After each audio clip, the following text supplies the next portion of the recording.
Welcome to the Edu Trends Podcast and Webcast brought to you by the Institute for the Future of Education of Tecnológico de Monterrey.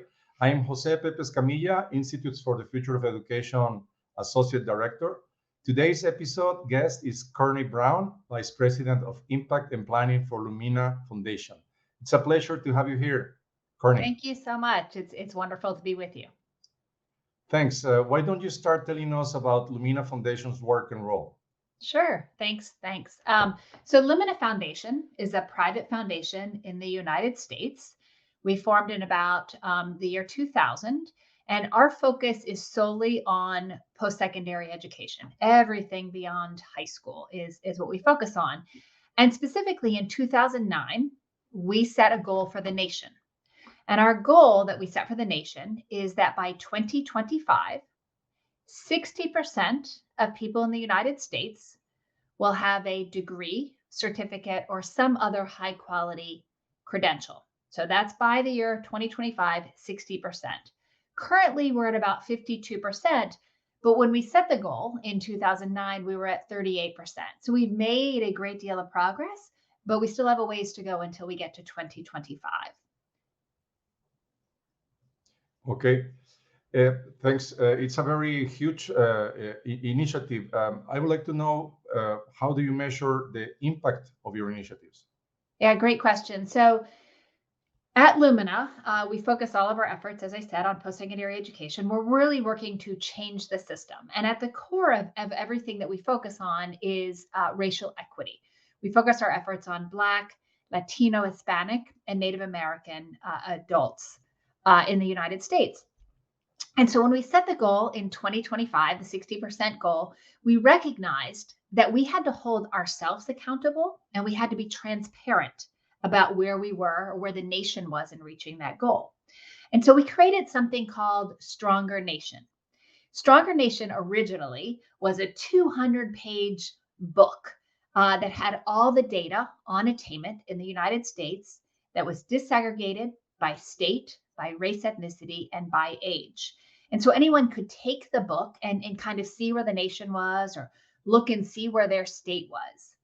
We recognized that it became a lot to mail out every year thousands of these 200-page books to everyone.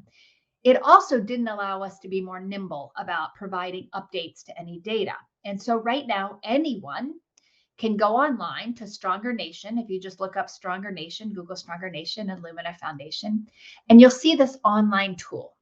And the online tool is really what holds us accountable in measuring progress to the goal. It holds states accountable. It shows where every state is on setting their own goal and the progress they've made toward that goal. So right now, 47 states in the United States have set their own goals. And interestingly enough, when we set the goal in 2009, only one state, only Hawaii, had a goal for their state. But now we've made a lot of progress in the United States with 47 states having their own goals. So we hold ourselves accountable and we measure our progress to the goal. So we're always paying attention to this. Where are we and what is our progress year over year? In addition to just looking at attainment for the United States, we disaggregate that data, as I said, by race, ethnicity, particularly for the three populations we care most about. And you can see the progress of each of these populations increasing attainment. But we still see troubling gaps between whites and Asians on one hand, and Latinos, Hispanics, Blacks, and Native Americans on the other hand. And so we use these data to better understand where we need to focus our efforts. We need to focus more efforts on increasing participation and persistence and completion for these populations so that we can increase attainment for everyone and reach that 60% goal across the nation. So these are a couple things we do. Another thing that we do is it's not sufficient to only look at attainment, because attainment is once somebody has that credential. In order to get to the credential, you have to look at those measures that lead to attainment. So how many people are enrolling in post-secondary education? But enrollment isn't sufficient because they need to persist and actually complete. So we actually collect data also on enrollment, persistence, and completion for states for the country, and again, disaggregated by race, ethnicity, to understand these nuances of what's happening. So those are some ways that we keep ourselves accountable and keep the nation accountable and the states accountable, and are very transparent on where we are. And again, anybody can access it. Go in there and you can play with the data. You can compare one state to another. I encourage people to play with it. You can't break it. So let me give you an example of some way we are actually using data. So as you may have heard, in the last 2 years, enrollment has fallen dramatically in the United States, actually across the world. But as we look at the United States during the pandemic, or since the pandemic began, the United States has lost about 1.3, just under 1.4 million students. That's 1.4 million less students enrolled than we had in 2019. So we pay very close attention to this. Obviously, this is a crisis. This plunge in enrollment is creating a crisis in our higher education system. And we have to better understand not only that we see that these numbers are dramatically decreasing, but we have to understand why they're decreasing. So we pay attention to these trends, and then we always dig a little deeper, collecting further research, survey data, whatever it might be, to better understand the experiences of these students. So that's an example of kind of how we measure where we stand with the goal, where states stand with the goal, where communities, metro areas, where they stand with attainment, and then use that data to better focus our work, our efforts in those places. Thank you, Courtney. An impressive number, 1.3 million students that have left college during the pandemic. I understand that this number is much bigger than the regular number of students that drop out of the colleges in the U.S. in any normal year. Yeah. And what are the causes of this loss? What are the biggest reasons for that? Yeah, that's a great question. So we did a couple things. So we partnered with Gallup to run some surveys to better understand the student perspective. So what were students saying? Both students that were enrolled and students who never enrolled, or students who dropped out during the last 2 years. And we found some really interesting things. So first of all, and probably no surprise to anybody who watches or pays attention to higher education in the US, but cost is an overriding issue. Cost continues to come up and be a barrier to students continuing or first time enrolling even in post-secondary education. Again, it's not a surprise, but it's something we have to address. The second thing we found out was a bit of a surprise, actually. For students who have considered dropping out over the last 2 years, over 70% cite stress.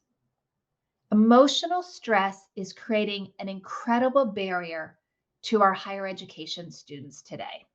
And it's something that we need to get a handle on before this becomes even more of a crisis and we lose more than our 1.3 students that we've already lost. So those two things were definitely the top issues that are keeping students from enrolling or making them consider dropping out of higher education. Other things that come up are family responsibilities and work obligations. So those are the top 4 things that we found that are really creating barriers to post-secondary education. And I think one of the things that we really have to think about when we're thinking about higher education, especially in the United States, is we don't take account of who today's students are. So one of the issues that we face is that policymakers in the United States often think of college students as kids. They think of these students as people that graduate from high school, and then they go directly into college, and they live on a campus in a brick building for 4 years, and then they graduate. And that's actually not true at all. Couldn't be further from the truth. In the United States, almost 40% of college students are over 25 years old. 42% of college students are students of color, Black, Hispanic, Native American, Latino. 64% work, and 40% of that is full-time. So these are students who are not living on campus. They have other obligations. They're older. They may have children that they have to take care of. They may be taking care of an aging parent. And a third of college students, their families are actually below the poverty level. So when we think about the students, the 1.3 million that we've lost, and the millions of other students who drop out every year, we have to really think about the barriers these students are facing. And unless we have policies that really address the cost issues and become much more nimble and flexible to adapt to students who are working, who have children, who have other responsibilities, then we're not going to make higher education accessible to all students. So the data that we got about the 1.3 million drop over the last 2 years isn't surprising given who today's students are. And it's something that we need to make sure that more people are informed, more people are aware of who today's students are, so we can adapt policies and practices that can better serve those students and get more of these 1.3 million back who have dropped out over the last 2 years. And I'll add one other thing to that, one other data point that is another shocking data point. The National Student Clearinghouse a couple months ago released a new report on the some college no degree students. So some college no degree students are students who entered college at some point to get a degree and for whatever reason stopped out. So they began their journey hoping to get a degree. And then before finishing that degree, they stopped out and they haven't returned. In the United States right now, that is 39 million adults. 39 million. That's less than 1 in 5 adults walking down the street have experienced college, have paid for college, and had to stop out before actually receiving a credential. And again, unless we change these policies and practices so that we can better serve these students, we're going to continue to increase that number of the some college no degree and not serve the economic and societal needs that we need here in the United States and actually across the world. Thank you, Courtney. So access to higher education has always been an issue in several countries. In particular, in the United States, higher education is expensive because it's not free as is in other parts of the world. For instance, in Mexico, there are public universities and private universities. In public universities, it can be almost free, no? So I understand that one of the problems is the funding for paying for these degrees. But nevertheless, in countries like Mexico and Europe, etc., we also have students that drop out, no, from the university system. So you will agree with me that it's not only what the cost implies, no, for those non-traditional students you were talking about, but there are many other things. So if we take cost into the equation, but also the other things, how do you think, or how Lumina thinks that we can make higher education more accessible and more fair for these group students underrepresented in higher education? Yeah, it's a great question. I mean, there are a lot of barriers that exist currently in the higher education system that are keeping these students from enrolling or keeping them enrolled. There are barriers. We talked about cost. We talked a little bit about mental health and that stress that students are facing, and they're not able to find the support they need on campus or even before enrolling. Another barrier is just access to mentoring or guidance counselors to help students think about what it means to enroll or how they can enroll and how they can stay enrolled.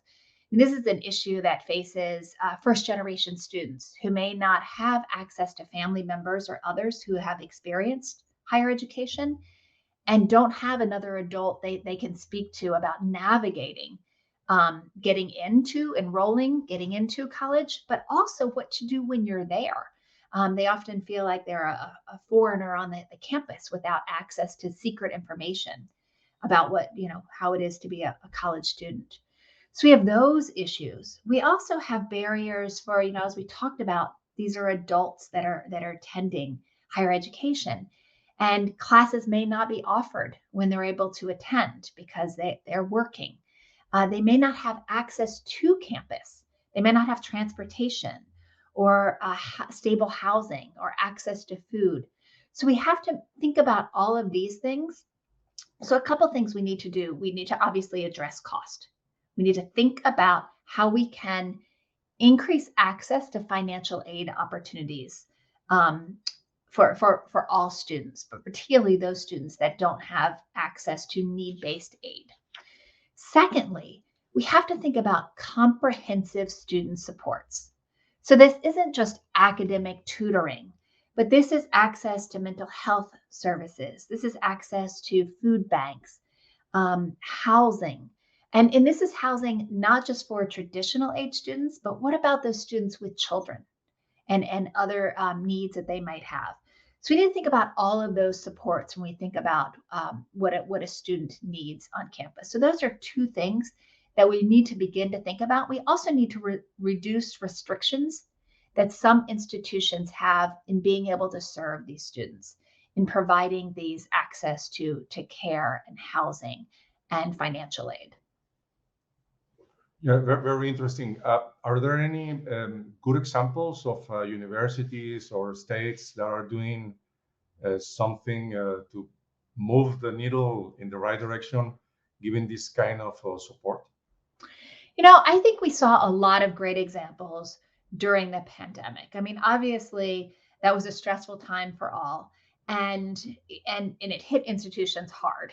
But I actually saw a lot of institutions step up to the plate and say, okay, we're going to increase counseling. It may be online counseling. We're going to increase that to all students so that they have somebody that they can reach out to, somebody to reach out to for advising. We also saw them increase access to technology. So they created places where students that didn't have access to broadband internet, to Wi-Fi services, could go places so that they could log in and attend classes or whatever it might be. We also saw access to more financial aid, and they reduced costs for summer classes, winter classes, whatever it might be, so that students could continue on that journey. My fear is those were Band-Aids that some states put on or institutions put on, and that is not sufficient. If we're really going to serve these students, we have to not only continue these services, but figure out a way to double down on those services so that everyone continues to have access to them. They have to become part of our ongoing policies and practices, because the needs of these students and the future students that we have are only going to increase from here on out. So we have to figure out better ways to continue to serve them. So I would just hope that most institutions continue to double down so that they can have more success in serving all their students. Thank you. It reminds me of a conversation I had in last year with the president of a university in the U.S. He told me of a case of a very brilliant African-American student. She was a very brilliant high school student, and they grant her a scholarship in their university, including food and housing as well as tuition.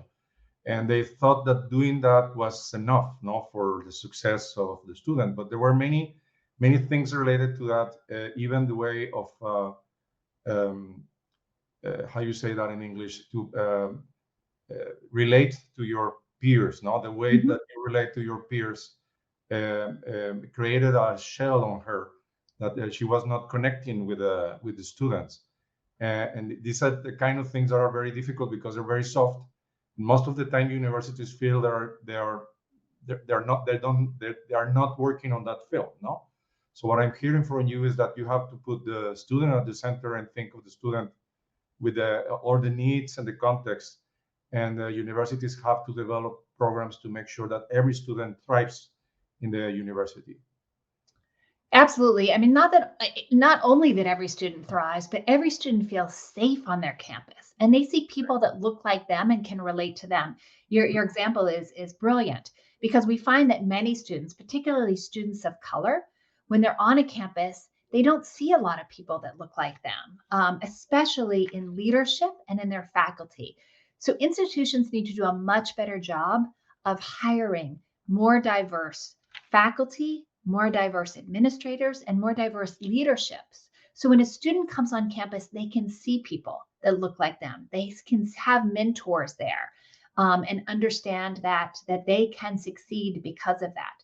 We also need to make sure that they feel safe and secure, and they see other students that are like them, and that they're able to participate in events that are culturally appropriate to them, and they don't feel isolated and they're the only one. As I mentioned, this is a case also of a lot of first generation students. They arrive on a campus and they feel like they're missing out on some information about how they're supposed to navigate a campus. They don't know, they don't have that family experience that can tell them this is what you should do. So we need more people that are there to help them navigate and get through that. I would provide another example. Your example was very good, but another student that we've heard of also received a great scholarship, and brilliant student, including housing, food, and whatever, and was entering a university as a first-time student, out of high school. The problem was this student had a child, and the institution required all first-year students to live on campus. But the campus housing did not include children. So she couldn't bring her child there, but she couldn't enroll as a first-time student. So she couldn't have access to that scholarship, and couldn't enroll at that institution because a policy required her to live on campus and did not allow her child to be with her. We have to be more open to who these students are and the needs that they have, and remove some of these barriers that make no sense. She would have excelled at that university and been able to do well, but this policy stood in the way of her being able to access it. Mm-hmm. And for these students that come from a background where they're first generation and there's no previous experience in their context, in their family, social context, I have also found that sometimes when they're working and have a family already, prioritizing family is what comes most of the time first. So you prioritize buying a house, buying a car, etc. And sometimes it's also because it's difficult for them to explain what could be the virtues or the benefits or the reasons why they're studying. They're doing that, particularly in online settings when they're studying online, because they don't even leave the house. They're on the house. So years ago, I made an experiment in an online course that we had, where we asked the students to create a network of support. So they went to people from their family, work, and friends, and tell them why it was important for them to study. And sometimes it's what's not about the money, what's about recognition or living a dream or a dream of a parent or a family member, and then asking for help when they were losing their moral. They didn't have the will to continue. Please tell me to continue because I want to do that. So I know that I will have problems, and I want you to help me with that. So we created a network of family, friends, and people from work, and we sent some just emails at the time. It was years ago, telling stories to these members of the network of support of our students. So what we found is that there were some stories. We don't have compelling data on that, but we have some stories of people saying that someone from work helped them with a lot of work when they have an exam, or someone from the family understood better that even if they were in the house, they were learning, because online learning is one of the problems, that you don't go away. You're there on the computer. People doesn't know what you're doing, or a family member, maybe the mother or one of them, loan some money for something so that they can continue studying. But this is necessary in those kind of students because they don't have this recognition of the value of continuing studying a degree. That's brilliant and really interesting and definitely one of the issues. I think that we don't pay enough attention to how important that supportive network is for a student, both the professional and, or, I'm sorry, both the personal and the on-campus network. I think we all thought, oh, well, the issue for these adult students who are working and whatnot is they need to have access to online class. If they have online class, they can study whenever and it's easy. Then they have no excuse because they can finish.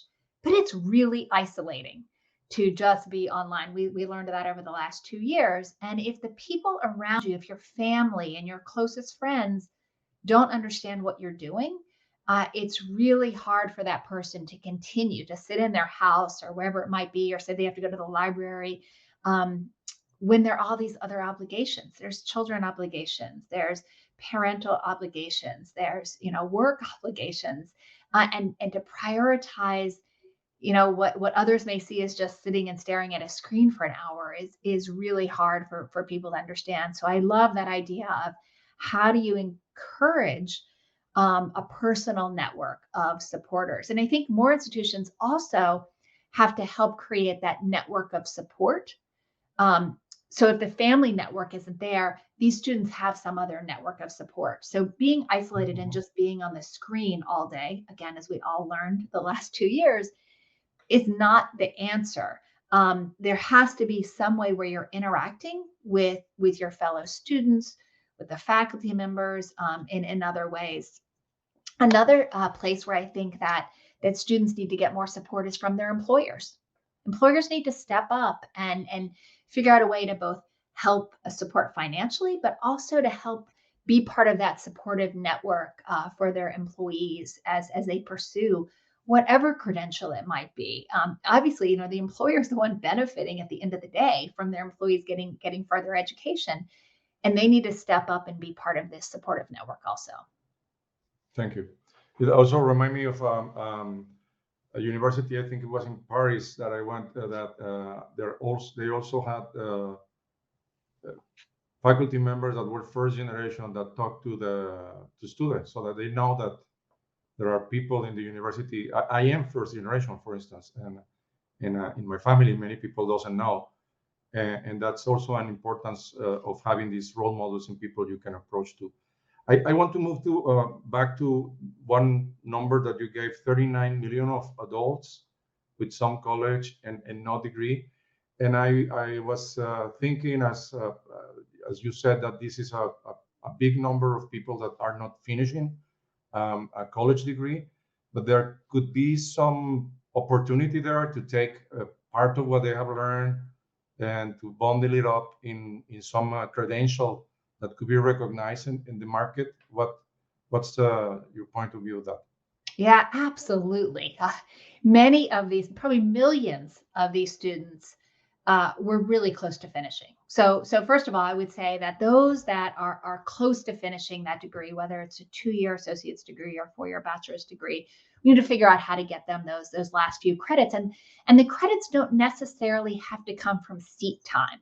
These students may have developed those competencies that could be those last bits for these degrees. So we need to figure out how to complete those for those individuals. Students that aren't maybe as far along or as close to completing, I think there is a way to, how do we credential what they know? We have this work that's called Credential as You Go, where for each small bit of learning, you may earn a certification or certificate, and really helping more institutions think about credentialing along the way to a degree, rather than waiting 4 years and then just getting one credential. How do you credential in pieces? So if you think about a student who is one of these some college no degree students, there's likely some marker along the way where they could have earned a credential. And let's credential what they know and what they've already earned. That, along with maybe their work experience, their community experience, there are a number of competencies that could and should be credentialed for millions of these students who are some college no degree. Okay, thank you. I believe there are many opportunities to increase these numbers. I am amazed what the big goal that Lumina Foundation has set back in 2000, and I believe you're making all the stakeholders of the higher education and post-secondary education in the United States move with all this data and all these initiatives that you're doing. Thank you, Courtney, for your time and for sharing with us Lumina's work and your views on educational success. I am sure that this talk has been fascinating and enjoyable for all the audience of the Institute for the Future of Education. Thanks again. Thank you so much.